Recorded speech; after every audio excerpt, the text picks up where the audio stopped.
ഇന്നേ ദിവസത്തിൻ്റെ എല്ലാ മംഗളങ്ങളും നമ്മുടെ ഡൊമിനിക്കൻ സിസ്റ്റേഴ്സിന് നമുക്ക് എല്ലാവരുടെയും പേരിൽ നേർന്നുകൊണ്ട് നമുക്ക് കൈയടിച്ച് അഭിനന്ദിക്കാം. 1897 ഓഗസ്റ്റ് മാസം 25-ാം തീയതിയാണ് ഈ സന്യാസിനി സമൂഹത്തെ വിശുദ്ധ ബർത്തലോ ലോങ്കോ സ്ഥാപിച്ചത്. അതായത് 128 വർഷങ്ങൾ കഴിഞ്ഞിരിക്കുന്നു ഈ സന്യാസിനി സമൂഹം ഔദ്യോഗികമായി അംഗീകരിക്കപ്പെട്ട് സഭയിൽ ശുശ്രൂഷ ചെയ്യാൻ തുടങ്ങിയിട്ട്. ഈ 128-ാമത്തെ വർഷത്തിന്റെ വലിയൊരു സമ്മാനമായി ദൈവം അവരുടെ സ്ഥാപകനെ ഉയർത്തി വിശുദ്ധ പദവിയിലേക്ക് ഉയർത്തിയതിന്റെ ഈ ആഹ്ലാദത്തിൽ, നിങ്ങളുടെ അഭിമാന നിമിഷത്തിൽ ഞങ്ങളും നിങ്ങളോടുകൂടെ ചേരുകയും നിങ്ങളുടെ അഭിമാനം ഞങ്ങളുടെയും അഭിമാനമാണ് എന്ന് നിങ്ങളോട് ചേർന്ന് പ്രഖ്യാപിക്കുകയും ചെയ്യുന്നു. കൈയടിച്ച് നമുക്ക് കർത്താവിന് നന്ദി പറയാം. 1926 ഒക്ടോബർ മാസം 5-ാം തീയതിയാണ് വിശുദ്ധ ബർത്തലോ ലോങ്കോ മരിച്ചത്. അതായത് ഇപ്പോൾ 99 വർഷങ്ങൾ കഴിഞ്ഞിരിക്കുന്നു അദ്ദേഹത്തിന്റെ മരണത്തിന് ശേഷം. മരിച്ചപ്പോഴും അദ്ദേഹം പറഞ്ഞത്, എനിക്ക് മരിക്കാൻ പേടിയില്ല, ഞാൻ മരിച്ചോളാം, പക്ഷെ എനിക്ക് മരിക്കുന്നതിന് മുമ്പ് ജപമാല ഭക്തി പ്രചരിപ്പിക്കണം. ജീവിതകാലം മുഴുവൻ അദ്ദേഹത്തിന്റെ ആഗ്രഹം ജപമാല ഭക്തി പ്രചരിപ്പിക്കണമെന്നാണ്. 2000 നമ്മുടെ പോപ്പ് ബെനഡിക്ട് 16-ാമൻ പാപ്പ പറഞ്ഞത്, കുടുംബങ്ങളിൽ അർപ്പിക്കപ്പെടുന്ന കുർബാനയാണ് ജപമാല എന്നാണ്. അപ്പോൾ കുടുംബങ്ങളിൽ അർപ്പിക്കപ്പെടുന്ന കുർബാനയുടെ ഒരു അപ്പോസ്തലൻ എന്ന് പറയുമ്പോൾ ജപമാല ചൊല്ലുന്ന എല്ലാവരുടെയും അപ്പോസ്തലനാണ് വിശുദ്ധ ബർത്തലോ ലോങ്കോ. ഒരിക്കൽ കൂടെ കൈയടിച്ച് നന്ദി പറയാം. 1980 ഒക്ടോബർ മാസം 26-ാം തീയതിയാണ്, അതായത് ഇന്നലെ അതിന്റെ വാർഷികമായിരുന്നു. 45-ാം വാർഷികമായിരുന്നു. ബർത്തലോ ലോങ്കോയെ വാഴ്ത്തപ്പെട്ടവനായി പ്രഖ്യാപിച്ചതിന്റെ 45-ാം വാർഷികമായിരുന്നു ഇന്നലെ. നിങ്ങളത് ഓർത്തിരുന്നു എന്ന് വിചാരിക്കും. അപ്പോൾ അതിന്റെ ആ സമയത്താണ് ആദ്യമായി ജോൺ പോൾ രണ്ടാമൻ മാർപ്പാപ്പ പറഞ്ഞത്, പ്രഖ്യാപിച്ചത് ഇദ്ദേഹം ജപമാലയുടെ അപ്പോസ്തലനാണ് എന്ന്. ജപമാലയുടെ അപ്പോസ്തലൻ എന്ന് പറയുമ്പോൾ നേരത്തെ പറഞ്ഞതുപോലെ ജപമാല ചൊല്ലുന്ന എല്ലാവരുടെയും അപ്പോസ്തലനാണ്. 2002, 2003 നമുക്ക് ഓർമ്മയുണ്ട്. ജപമാല വർഷമായി തിരുസഭ ആഘോഷിച്ച വർഷമാണ്. ആ വർഷം പരിശുദ്ധ പിതാവ് ഒരു അപ്പോസ്തലിക ലെറ്റർ എഴുതി. അതിൽ ഒരു 5 പ്രാവശ്യം സെവറൽ ടൈംസ് ബർത്തലോ ലോങ്കോയെ കുറിച്ച് പരാമർശിക്കുകയും പ്രകാശത്തിന്റെ രഹസ്യങ്ങൾ ആഡ് ചെയ്യപ്പെടുന്നതിന്റെ മൂലകാരണമായി പരിശുദ്ധ പിതാവ് ചൂണ്ടിക്കാണിച്ചത് ബർത്തലോ ലോങ്കോയുടെ ജപമാല രഹസ്യങ്ങളുടെ ധ്യാനത്തെയാണ്. ഈ വിശുദ്ധൻ നിരന്തരം പ്രാർത്ഥിക്കുന്ന ഒരാളായിരുന്നു. ഏറ്റവും കൂടുതൽ അദ്ദേഹം ധ്യാനിച്ചിരുന്നത്, പ്രാർത്ഥിച്ചിരുന്നത് ജപമാല രഹസ്യങ്ങളെ കുറിച്ചായിരുന്നു. നന്മ നിറഞ്ഞ മറിയമേ എന്ന പ്രാർത്ഥനയെ കുറിച്ചായിരുന്നു.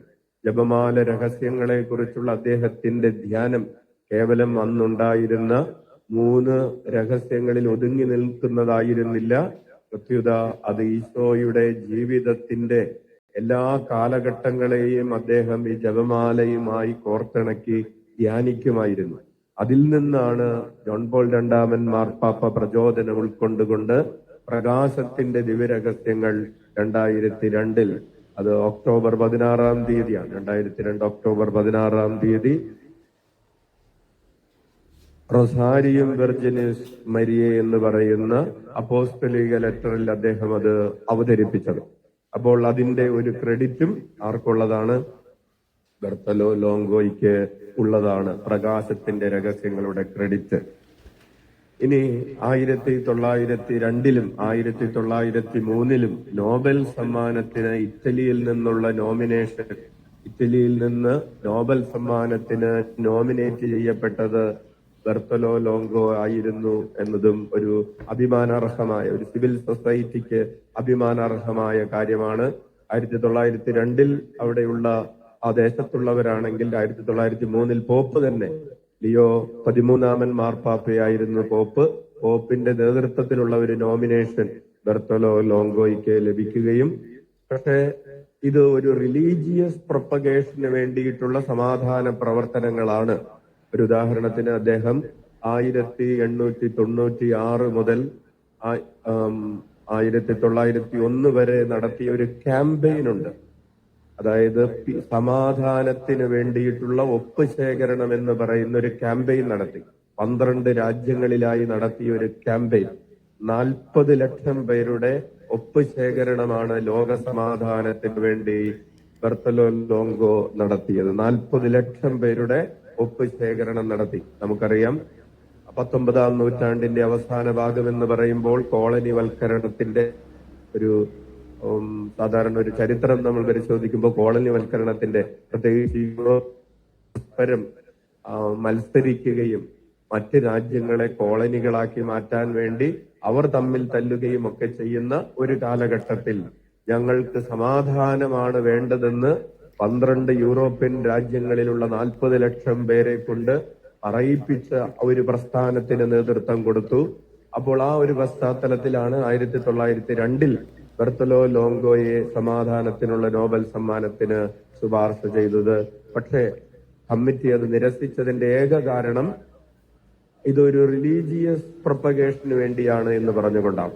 1903 ബെർത്തലോ ലോങ്കോയെ ഇതിന് പ്രപ്പോസ് ചെയ്തതിന്റെ കാരണം അദ്ദേഹം ജയിലുകളിൽ കിടന്നിരുന്ന ആളുകളുടെ മക്കൾക്ക് വേണ്ടിയും അനാഥരായ കുട്ടികൾക്ക് വേണ്ടിയുമൊക്കെ വിദ്യാലയങ്ങൾ സ്ഥാപിക്കുകയും റോം നഗരത്തെ ഒരു ചാരിറ്റി സിറ്റിയായി വളർത്തിയെടുക്കുകയും ചെയ്തതിന്റെ ഫലമായിട്ട് അനാഥരെയും വിധവകളെയും അറിവില്ലാത്തവരെയും ഒക്കെ ചേർത്ത് പിടിച്ച് വളരെ പ്രത്യേകമായി ഏറ്റവും എടുത്ത് പരാമർശിക്കേണ്ട ഒരു ശുശ്രൂഷ എന്ന് പറയുന്നത് ഈ ജയിലുകളിൽ കിടന്നിരുന്നവരുടെ മക്കൾ, children of criminals are criminals എന്ന്, അവരും ഈ ക്രിമിനൽ സ്വഭാവമുള്ളവരാണ് എന്ന് പറഞ്ഞ് സമൂഹം അവരെ മാറ്റി നിർത്തുകയും അവഗണിക്കപ്പെടുകയും ഒക്കെ ചെയ്തിരുന്ന ഒരു കാലഘട്ടത്തിൽ ആ കുട്ടികളെ, ആ മക്കളെയൊക്കെ ചേർത്ത് പിടിച്ചതിന്റെ ആ സോഷ്യൽ കമ്മിറ്റ്മെന്റിന്റെ ഒരു അംഗീകാരം എന്ന നിലയിലാണ് 1903 ലിയോ 13 മാർപ്പാപ്പ അദ്ദേഹത്തെ നോബൽ സമ്മാനത്തിന് നോമിനേറ്റ് ചെയ്തത്. അതും തള്ളിപ്പോയി. പക്ഷേ പ്രിയപ്പെട്ടവരെ, ബെർത്തലോ ലോങ്കോയുടെ വളരെ അതിശയിപ്പിക്കുന്ന ഒരു ജീവിതം വിശുദ്ധ പൗലോസിന്റെ മാനസാന്തരം പോലെ, അതായത് സഭയുടെ പീഡകനായിരുന്ന ഒരു മനുഷ്യൻ, സഭയെ പീഡിപ്പിച്ചുകൊണ്ടിരുന്ന പൗലോസിനെ പോലെ തന്റെ ജീവിതത്തിന്റെ മധ്യാഹ്നത്തിൽ നമ്മൾ വായിക്കുന്നത് പോലെ 9-ാം അധ്യായം അപ്പോസ്തല പ്രവർത്തനങ്ങൾ 9-ാം അധ്യായത്തിൽ ഒരു മധ്യാഹ്ന സൂര്യനെ വെല്ലുന്നൊരു പ്രകാശകിരണം അവന്റെ മേൽ നിപതിച്ചതുപോലെ ബെർത്തലോ ലോങ്കോയുടെ ജീവിതത്തിലേക്ക് 22-ാമത്തെ വയസ്സിൽ ഒരു പ്രകാശകിരണം വന്നു വീഴുന്നുണ്ട്. നമുക്കറിയാം 10-ാമത്തെ വയസ്സിൽ ഇദ്ദേഹത്തിന്റെ പിതാവ് മരിച്ച് അനാഥനായ, അമ്മയുണ്ട്, പിതാവ് മരിച്ചു. പിതാവ് ബെർത്തലോമിയോ എന്നായിരുന്നു പിതാവിന്റെ പേര്. പിതാവ് നല്ലൊരു ഡോക്ടറും നല്ല വിശ്വാസിയും ഒത്തിരി ചാരിറ്റി ചെയ്യുകയൊക്കെ ചെയ്യുന്ന ഒരാളായിരുന്നു. പിതാവ് മരിച്ചു. അമ്മ അതേ വർഷം തന്നെ വീണ്ടും വിവാഹം ചെയ്തു. 4 മക്കളാണ് അവർക്കുണ്ടായിരുന്നത്. അപ്പോൾ 2ാമത് വിവാഹം ചെയ്ത ആൾ ഒരു വക്കീലായിരുന്നു. അതിൽ നിന്നായിരിക്കാം ഒരു പക്ഷേ ഇദ്ദേഹം പ്രചോദനം ഉൾക്കൊണ്ടുകൊണ്ട് 20-ാമത്തെ വയസ്സിൽ വക്കീലാവാനായിട്ട് പോവുകയാണ് നേപ്പിൾസിലേക്ക്. അവിടെ പഠിച്ചുകൊണ്ടിരിക്കുന്ന ഒരു കാലഘട്ടത്തിൽ ഒരു പ്രലോഭനം ഉണ്ടാകുന്നു.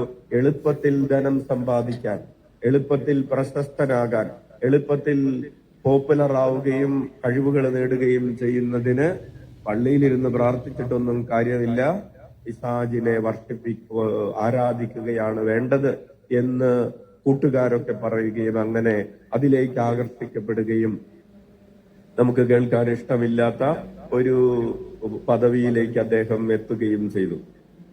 അല്ലെ, എന്താണ് നമുക്ക് കേൾക്കാൻ ഇഷ്ടമില്ലാത്ത ഒരു കാര്യം? നമ്മുടെ സഭാസ്ഥാപകൻ പണ്ട് ഒരു സൈറ്റാനിക് പ്രീസ്റ്റ് ആയിരുന്നു എന്ന് പറയുന്നത് നമുക്ക് കേൾക്കാൻ ഇഷ്ടമില്ലാത്ത കാര്യമാണ്. അതുകൊണ്ടാണ് അച്ഛൻ അത് മനഃപൂർവ്വം പറയാതെ അവോയ്ഡ് ചെയ്ത് ഇവിടം വരെ എത്തിയത്. ഇനി പറയാതെ നിവൃത്തിയില്ല. അപ്പോൾ 22-ാമത്തെ വയസ്സിൽ ഒറ്റ വാക്കിൽ പറഞ്ഞ അച്ഛൻ അത് അവസാനിപ്പിക്കുക, വിഷമിക്കണ്ട. അപ്പോൾ അങ്ങനെ സൈറ്റാനിക് പ്രീസ്റ്റായിട്ട് മാറി. അതേ വർഷം തന്നെ അദ്ദേഹത്തിന് വലിയ രോഗം, സിസ്റ്റേഴ്സിന് കുറച്ചു പേർക്കെങ്കിലും അറിയാത്തവരും കൂടെ ഉണ്ടാകും എന്ന് കരുതിയാണ് അച്ഛനത് പരാമർശിക്കുന്നത്. അപ്പോൾ പിറ്റേ വർഷം തന്നെ അദ്ദേഹത്തിന് ആ വർഷം തന്നെ വലിയ രോഗപീഠകൾ ഉണ്ടാകുകയും എല്ലും തോലും ഒക്കെ ആയിട്ട് മാറുകയും വലിയ ഉദരപീഠ, കണ്ണിന് രോഗം, അസ്ഥിവഞ്ചരമായി മാറി എന്ന് പറയാവുന്ന വിധത്തിൽ അദ്ദേഹം ഇങ്ങനെ സൃഷ്ടിച്ചു പോയൊരു സമയത്ത് അദ്ദേഹത്തിന് ലഭിച്ച ചില ഡൊമിനിക്കൻ പ്രീസ്റ്റിന്റെ ഒക്കെ നിർദ്ദേശം വഴി അദ്ദേഹം മാനസാന്തരപ്പെടുകയും 24-ാമത്തെ വയസ്സിൽ തിരിച്ച് പൂർണ്ണമായും കത്തോലിക്ക സഭയിലേക്ക് അദ്ദേഹത്തിന്റെ അമ്മയുടെ പ്രാർത്ഥന, വിശുദ്ധ അഗസ്റ്റിന് വേണ്ടി മോനിക്ക പ്രാർത്ഥിച്ചതുപോലെ അദ്ദേഹത്തിന്റെ അമ്മയായ അന്റോണിയെ പ്രാർത്ഥിക്കുകയും അദ്ദേഹത്തിന് മാനസാന്തരം ഉണ്ടാവുകയും 1871 ഒക്ടോബർ മാസം 7-ാം തീയതി ഇദ്ദേഹം ഡൊമിനിക്കൻ 3-ാം സഭയിൽ ചേർന്ന് ബ്രദർ റൊസാരിയോ എന്ന പേര് സ്വീകരിക്കുകയും ചെയ്തു. ഇനി എങ്ങനെയാണ് പ്രിയപ്പെട്ടവരെ, ഈ വർഷത്തിന് ഒരു പ്രത്യേകതയുണ്ട്. ഇതൊരു 150-ാം വർഷമാണ്. എന്തിന്റെ 150-ാം വർഷമാണ്?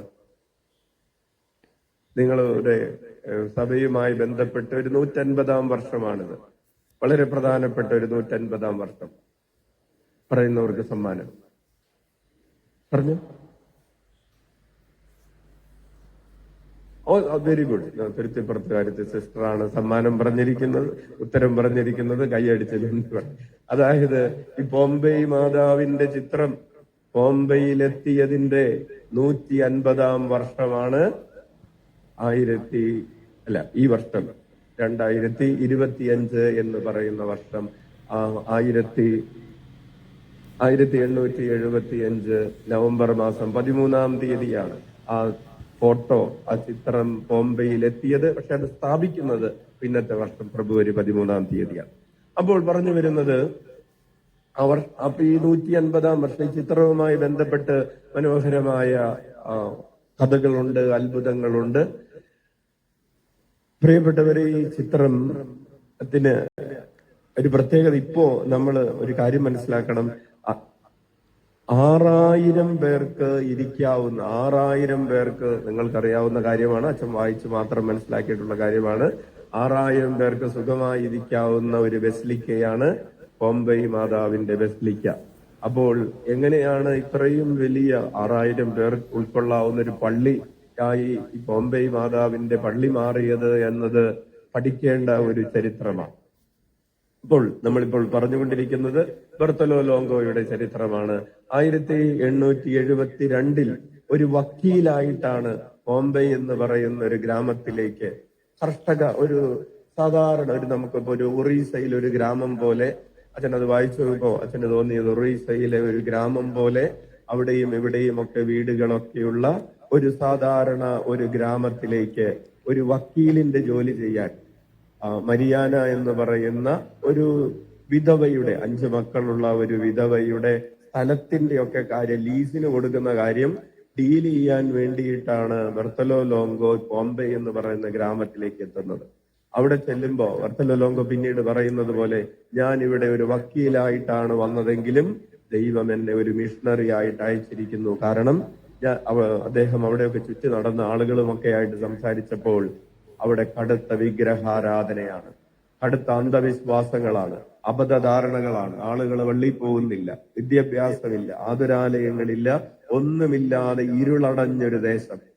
2008 ബെനഡിക്ട് 16 മാർപ്പാപ്പ ബോംബെ സന്ദർശിച്ചപ്പോൾ പാപ്പ പറഞ്ഞൊരു കാര്യം എങ്ങനെയാണ്?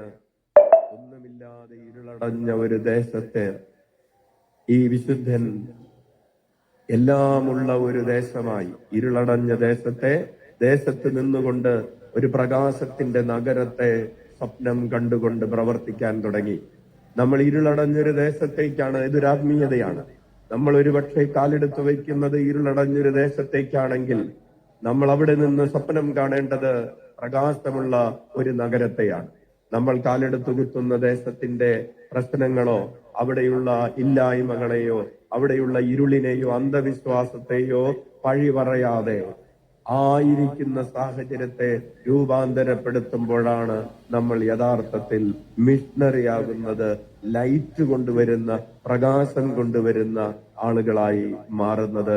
അപ്രകാരം ഇരുളടഞ്ഞ ദേശത്തിന് തന്റെ മിഷണറി പ്രവർത്തനം വഴി, പ്രാർത്ഥനാ ജീവിതം വഴി പ്രകാശം കൊണ്ടുവരാൻ സാധിച്ചു. ബർത്തലോ ലോങ്കോയ്ക്ക് നമുക്ക് കൈയടിച്ച് നന്ദി പറയാം. പ്രിയപ്പെട്ടവരെ, ആദ്യത്തെയും ഏറ്റവും പ്രധാനപ്പെട്ടതുമായ ആയുധം ജപമാലയായിരുന്നു. ഇവരെ പ്രാർത്ഥന ചൊല്ലാൻ പഠിപ്പിച്ചു. നന്മ നിറഞ്ഞ മറിയമേ പ്രാർത്ഥന ചൊല്ലാൻ പഠിപ്പിച്ചാണ് ഈ പോംബൈ നഗരത്തെ ചാരിറ്റി സിറ്റിയായി, പ്രയർ സിറ്റിയായി ലിയോ 13 മാർപ്പാപ്പ ബോംബെയെ പിന്നീട് വിശേഷിപ്പിക്കുന്നത് the parish of the world എന്നാണ്. അതായത് ഈ ഇരുളടഞ്ഞ ദേശം ലോകത്തിന്റെ ഇടവകയായി, പാരിഷ് ഓഫ് ദ വേൾഡ് എന്ന്. കാരണം അദ്ദേഹം കണ്ടു, ലോകത്തിന്റെ വിവിധ ഭാഗങ്ങളിൽ നിന്ന് ഒഴുകിയെത്തുന്ന ആളുകൾ എല്ലാവരും ഈ ബോംബെ നഗരത്തെ, ഈ ബോംബെയിലുള്ള പള്ളിയെ സ്വന്തം ഇടവക പോലെ കണക്കാക്കുന്ന രീതിയിൽ ലോകത്തിന്റെ എല്ലാ ഭാഗത്തു നിന്നും ആളുകൾ ഒഴുകി വരുന്നത് കണ്ടപ്പോ പോപ്പ് പറയുകയാണ്, this is the parish of the world. അതുപോലെ ആ നഗരത്തെ മാറ്റിയെടുത്ത ഒരു വലിയ വിശുദ്ധൻ. അപ്പോൾ ഈ വിശുദ്ധന്റെ മാധ്യസ്ഥം അപേക്ഷിക്കുമ്പോ അച്ഛൻ അവസാനിപ്പിക്കുകയാണ്. ഈ വലിയ വിശുദ്ധന്റെ മാധ്യസ്ഥം അപേക്ഷിക്കുമ്പോൾ നമ്മൾ മറക്കാതെ ഹൃദയത്തിൽ സൂക്ഷിക്കേണ്ട ഒരു കാര്യം കൂടെയുണ്ട്. അത് അദ്ദേഹം കടന്നുപോയ സഹനങ്ങളാണ്. ഒരു ദേവാലയം പണിയുക, അദ്ദേഹത്തിന്റെ ആകെ ഉണ്ടായിരുന്ന ഒരു സ്വപ്നം ഈ ഫോട്ടോ എവിടെയെങ്കിലും ഒരു ഓൾട്ടർ ഉണ്ടാക്കി അവിടെ വെക്കുക എന്നുള്ളതായിരുന്നു. അപ്പോഴുള്ള പള്ളിയിൽ തന്നെ സ്ഥാപിക്കുക എന്നുള്ളതായിരുന്നു. പക്ഷെ അന്നത്തെ അവിടെ ഉണ്ടായിരുന്ന ദൈവന്റെ പിതാവ് പറഞ്ഞു, നിങ്ങൾ ഇതിൽ കുറച്ചുകൂടി വലിയൊരു പള്ളി പണിയെന്ന് പറഞ്ഞു. ഒരു ഓൾട്ടർ സ്ഥാപിക്കാൻ, ഒരു സൈഡ് ഓൾട്ടർ സ്ഥാപിക്കാൻ ആഗ്രഹിച്ച അദ്ദേഹത്തോട് പള്ളി പണിയാൻ പറഞ്ഞ് അങ്ങനെ 1872 മുതൽ 1906 വരെ, അതായത് 34 വർഷങ്ങൾ ആ ഇടവക അല്ലെങ്കിൽ ആ ദേശം, ആ പ്രദേശം, ബോംബെ നഗരം മുഴുവനും ഇദ്ദേഹത്തിന്റെ അഡ്മിനിസ്ട്രേഷനിലായിരുന്നു. ആ സമയത്താണ് ഈ ദേവാലയം പണിയുന്നതും ആളുകളോട് 1 രൂപ വെച്ച് എല്ലാ ദിവസവും എല്ലാ മാസവും ഒക്കെ ചോദിച്ച് ഈ പള്ളി പണിയുന്നതും അവസാനം അത് വലിയൊരു തീർത്ഥാടന കേന്ദ്രമായി മാറുന്നതും ഒക്കെയായിട്ടുള്ള ചരിത്രം നമുക്കറിയാവുന്നതാണ്. അച്ഛൻ പറയാൻ ഉദ്ദേശിക്കുന്നത് 1906 ഒരു സംഭവം ഉണ്ടായിരുന്നു. 34 വർഷത്തെ കഠിന പ്രയത്നം. ബോംബെ ഒരു ചാരിറ്റബിൾ സിറ്റിയായി അറിയപ്പെടുന്നു. തീർത്ഥാടകർ പ്രവഹിക്കുന്നു. അങ്ങനെ പള്ളിയിൽ ഇടമില്ലാത്ത ഒത്തിരി ഡൊണേഷൻസ് വരുന്നു. സാമൂഹിക പ്രവർത്തനങ്ങൾ നടക്കുന്നു. അനാഥരെ സംരക്ഷിക്കപ്പെടുന്നു. വിധവകൾക്ക് വേണ്ടി ഭവനങ്ങൾ ഉണ്ടാകുന്നു. അങ്ങനെ ഭയങ്കര പ്രസ്ഥാനമായിട്ട് പോകുമ്പോൾ ഇദ്ദേഹത്തിനെതിരെ ഒരു ആരോപണം ഉണ്ടാവുകയാണ്. ബർത്തലോ ലോങ്കോയ്ക്കെതിരെ സഭാധികാരികൾ തിരിയുന്നു, ചില നാട്ടുകാർ തിരിയുന്നു. അതിന്റെ കാരണമുണ്ട്. അദ്ദേഹം ആദ്യം അച്ഛൻ പറഞ്ഞ മരിയാന എന്ന് പറയുന്ന അവരെ വിവാഹം കഴിക്കുന്നു. ബർത്തലോ ലോങ്കോയ്ക്ക് 44 വയസ്സും മരിയാനയ്ക്ക് 49 വയസ്സുമുള്ളപ്പോഴാണ് അവർ വിവാഹം കഴിക്കുന്നത്. അവരൊരു ലിയോ 13 മാർപ്പാപ്പ പറഞ്ഞിട്ടാണ് അവരെ വിവാഹം കഴിക്കുന്നത്. പക്ഷെ വിവാഹം കഴിച്ചെങ്കിലും അവര് എപ്പോഴും ഒരു ജോസഫ് ഫൈറ്റ് മാരേജ് എന്ന് പറഞ്ഞാൽ യൗസേപ്പ് പിതാവും മറിയവും തമ്മിലുണ്ടായിരുന്ന ഒരു ബന്ധം പോലെയായിരുന്നു അവരുടെ കുടുംബജീവിതം. അടുത്തറിയുന്നവർ പറയുന്നത് അവർ രണ്ടുപേര് ഒരു മുറിയിൽ കിടക്കുമ്പോഴും 2 കട്ടിലിൽ നടുക്ക് ഒരു കർട്ടനിട്ടാണ് കിടന്നിരുന്നതാണ് എന്നാണ് പറയുന്നത്. പക്ഷെ ഈ വിധവയ്ക്കുണ്ടായിരുന്ന 5 മക്കളിൽ 2 പേര് സാന്തോന്നികളായിരുന്നു. അവര് എല്ലാ തരത്തിലും ഇമ്മോറൽ ലൈഫ് നയിക്കുന്നവരായിരുന്നു. പണം ദൂർത്തടിക്കുന്നവരായിരുന്നു. പലതരത്തിലുള്ള പാപങ്ങളിൽ ഏർപ്പെടുന്നവരായിരുന്നു. അങ്ങനെ പലപ്പോഴും ബർത്തലോ ലോങ്കോയുടെ വരക്കിന് പിടിക്കുന്ന അവസ്ഥയൊക്കെ ഉണ്ടായിട്ടുണ്ട്. അതുപോലെ മരിയാനയുടെ ക്യാരക്ടർ പറയുമ്പോൾ അവരൊരു ഹോട്ട് ടെമ്പേർഡ് പേഴ്സൺ ആയിരുന്നു. അവരിൽ നിന്നും കുറേയേറെ സഹിക്കേണ്ടി വന്നിട്ടുണ്ട്. അപ്പൊ വീട്ടിൽ ഭാര്യയിൽ നിന്ന് സഹിക്കേണ്ടി വന്നു, അവരുടെ മക്കളിൽ നിന്ന് സഹിക്കേണ്ടി വന്നു. അതുപോലെ അധികാരികളിൽ നിന്ന് ഇദ്ദേഹം അഡൽട്ടറി ചെയ്യുന്നു എന്ന് പറഞ്ഞ് അദ്ദേഹത്തിനെതിരെ ആരോപണം ഉന്നയിച്ചു. പണം ദൂർത്തടിക്കുന്നു എന്ന് പറഞ്ഞ് ആരോപണം ഉന്നയിച്ചു. ഇങ്ങനെ പല ആരോപണങ്ങൾക്കൊടുവിൽ 10 പിയൂസ് മാർപ്പാപ്പ അദ്ദേഹത്തോട് പറഞ്ഞു, നിങ്ങൾ രാജിവെക്കണമെന്ന് പറഞ്ഞു. 34 വർഷത്തെ സേവനങ്ങളുടെ പാരിതോഷികമായി അദ്ദേഹത്തിന് ആ ബോംബെ സിറ്റിയുടെയും ആ അദ്ദേഹത്തിന്റെ നേതൃത്വത്തിൽ അദ്ദേഹം തങ്കും കരളും കൊടുത്ത് നിർമ്മിച്ച ആ ദേവാലയത്തിലെ അഡ്മിനിസ്ട്രേറ്റർ പദവിയിൽ നിന്ന് അദ്ദേഹം രാജിവെക്കാൻ നിർബന്ധിതനാവുകയും എങ്ങനെ എല്ലാവിധ ആദരവുകളോടും കൂടിയല്ല തലകുനിച്ച് ഇറങ്ങിപ്പോരേണ്ടി വരുന്ന ഒരവസ്ഥയിലേക്ക് എത്തിയ സമയത്ത് ബെർത്തലോ ലോങ്കോയും ഭാര്യയും കൂടെ ചെയ്തത് ഇദ്ദേഹത്തിനുണ്ടായിരുന്ന എല്ലാ സമ്പത്തും ഇതെല്ലാം അവരുടെ പേരിലുണ്ടായിരുന്നതെല്ലാം കൂടെ 10-ാം പിയൂസ് മാർപ്പാപ്പയ്ക്ക് കൊണ്ടുപോയി കൊടുക്കുന്ന ഒരു ചിത്രം പമ്പൈ ദേവാലയത്തിലുണ്ട് എന്നാണ് അച്ഛൻ വിശ്വസിക്കുന്നത് അല്ലേ. അപ്പൊ അങ്ങനെ എല്ലാം കൊണ്ടുപോയി കൊടുത്തപ്പോ ഈ ദേവാലയത്തിന്റെ ഉത്തരവാദിത്തം മാത്രമല്ല തങ്ങൾക്കുണ്ടായിരുന്ന എല്ലാ പേഴ്സണൽ പ്രോപ്പർട്ടിയുടെയും അധികാരം പോപ്പിന് കൊണ്ടുപോയി കൊടുത്തു. അങ്ങനെയാണ് ഡൊമിനിക്കൻ സിസ്റ്റേഴ്സിന് ഇപ്പോൾ താമസിക്കുന്ന സ്ഥലത്തിന്റെ ഡോക്യുമെന്റ് കയ്യിലില്ലാത്തത്. ഇതാണ് അതിന്റെ ചരിത്രം. ഇല്ല നിങ്ങളുടെ ഡോക്യുമെന്റ് ഒക്കെ ഇപ്പൊ പോപ്പിന്റെ പേരിലാണ്. പേടിക്കണ്ട, പോപ്പിന്റെ പേരിൽ. ഹല്ലേലൂയ. അപ്പോൾ ചില സിസ്റ്റേഴ്സ് പറഞ്ഞ പോലെ അവര് ഇറങ്ങാൻ പറയുമ്പോൾ ഞങ്ങൾ ഇറങ്ങി കൊടുക്കണം. നമ്മുടെ കയ്യിൽ ആകെ ഒരു രേഖ ഉണ്ട്. ഏതാണ് രേഖ? എന്ന് പറഞ്ഞു. അപ്പോൾ എല്ലാ രേഖകളും അവിടെ ഉണ്ട്. അപ്പൊ എല്ലാം പറഞ്ഞു വരുന്നത് വലിയൊരു ആരോപണമുണ്ടായപ്പോ അതിനെതിരെ ചെറുത്തു നിൽക്കാനല്ല ബെർത്തലോ ലോങ്കോ ശ്രമിച്ചത്. ഇതെല്ലാം കൊണ്ടുപോയി കൊടുത്തു എന്ന് മാത്രമല്ല തുടർന്നുള്ള 20 വർഷങ്ങൾ 1906 മുതൽ 26 മരിക്കുന്നത് വരെയുള്ള 20 വർഷങ്ങൾ ആ ദേവാലയത്തിൽ തന്നെ ഏറ്റവും ചെറിയ ജോലി ചെയ്യുന്ന ഒരു ജോലിക്കാരനെ പോലെ അവിടെ കഴിഞ്ഞുകൂടുകയും ഇത്ര വലിയ വിമർശനങ്ങൾ ഉണ്ടായിട്ടും തന്റെ സാമൂഹിക പ്രവർത്തനങ്ങളോ പ്രാർത്ഥനയോ ഒന്നും അവസാനിപ്പിക്കാതെ പ്രിയപ്പെട്ടവരെ 1922 മരിക്കുന്നതിന് 4 വർഷം മുമ്പ് ഒരു പുതിയ സംരംഭം തുടങ്ങുകയാണ്. ജയിലിൽ കിടക്കുന്ന ആളുകളുടെ പെൺകുട്ടികൾക്ക് വേണ്ടി അവരെ സംരക്ഷിക്കുന്നതിനുള്ള സ്ഥാപനം. പറഞ്ഞു വരുന്നത്, ഞാൻ തന്നെ വലിയ ദുഃഖത്തിലൂടെ കടന്നു പോകുമ്പോൾ എനിക്ക് തന്നെ പിടിച്ചു നിൽക്കാൻ പറ്റാതിരിക്കുന്ന ഒരു സാഹചര്യത്തിൽ, അതായത് 22 എന്ന് പറയുമ്പോൾ അദ്ദേഹത്തിന് 81 വയസ്സുള്ള ഒരു സമയത്ത് അദ്ദേഹം പുതിയൊരു പ്രസ്ഥാനം തുടങ്ങുകയാണ്, സ്ഥാപനം തുടങ്ങുകയാണ്. അങ്ങനെ ജീവിതത്തിന്റെ അവസാനം വരെ, ആരംഭം മുതൽ അവസാനം വരെ ആരംഭിച്ച ഓട്ടം, പൗലോസ് പറയുന്നത് പോലെ ഞാൻ എന്റെ ഓട്ടം പൂർത്തിയാക്കി, ഞാൻ നല്ല ഓട്ടമോടി. ആരൊക്കെ തടുക്കാൻ നോക്കിയിട്ടും ആരൊക്കെ തടഞ്ഞു നിർത്താൻ നോക്കിയിട്ടും തടയാൻ പറ്റാത്ത വിധത്തിൽ ഞാനൊരു ഓട്ടമോടി എന്ന് പറയുമ്പോൾ പ്രിയപ്പെട്ടവരെ നമ്മളൊരു കാര്യം ഓർക്കണം. ഒരു സൈറ്റാനിക് പ്രീസ്റ്റ് ആയിരുന്ന ഒരു അവസ്ഥയിൽ നിന്ന് ക്രിസ്തുവിന്റെ ഒരു വിശ്വസ്തദാസനും അഭിമാനിക്കാൻ അർഹതയുള്ള ഒരു വേലക്കാരനുമായി ദൈവതിരുസന്നിധിയിൽ പ്രത്യക്ഷപ്പെടുന്ന 2 തിമോത്തി 2:15 ആ വചനം. സത്യത്തിന്റെ വചനം വിശ്വസ്തയോടുകൂടെ കൈകാര്യം ചെയ്തുകൊണ്ട് കർത്താവിന്റെ തിരുസന്നിധിയിൽ അഭിമാനിക്കാൻ അർഹതയുള്ള ഒരു വേലക്കാരനെ പോലെ പ്രത്യക്ഷപ്പെടാൻ കഠിനമായി പരിശ്രമിക്കുക എന്ന്.